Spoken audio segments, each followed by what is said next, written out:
Israel Gaza Iran War News Live Update.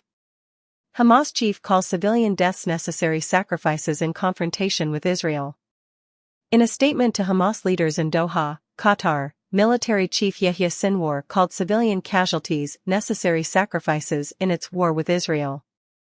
The Hamas-Israel war in Gaza and the West Bank has killed thousands of civilians. Some have called Israel's bombing of the region a genocide of Palestinians, blaming it for most of the deaths.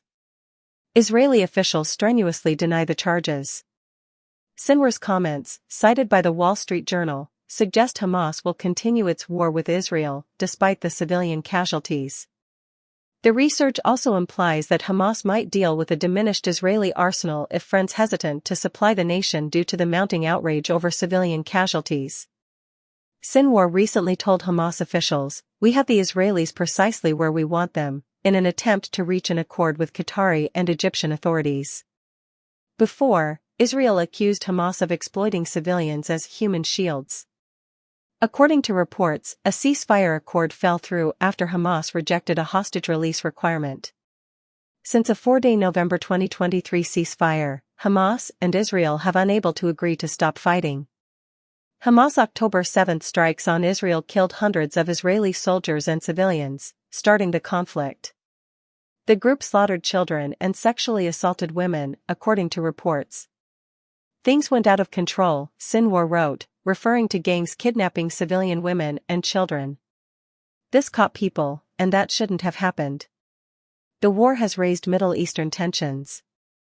In April, Iran fired missiles into Israel after Israeli warplanes killed an Iranian military officer in Syria. Despite destroying most Iranian rockets, the attack raised concerns that Israel could retaliate with force and increase tensions.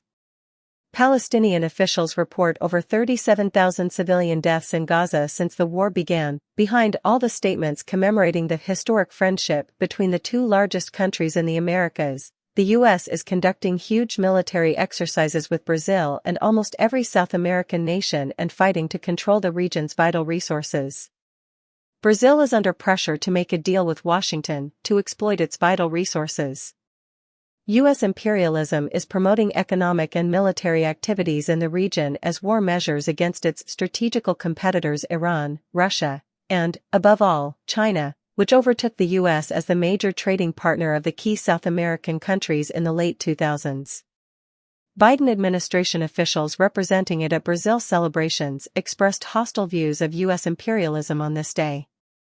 U.S. Secretary of State Antony Blinken praised the bicentennial partnership between Brazil and the U.S. on May 27, saying, "We were allies in World War II, when U.S. and Brazilian forces fought side by side in the Italian campaign, demonstrating courage and sacrifice that contributed to victory."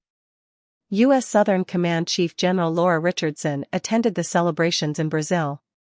Southcom wrote on its X/Twitter account on May 20 that Richardson was visiting Brazil to explore ways to expand defense cooperation. Richardson and other U.S. military officials visited São José dos Campos, Brazil's arms industry hub, for a Boeing Technology Center roundtable and Embraer plant visit, discussing aerospace and defense partnerships.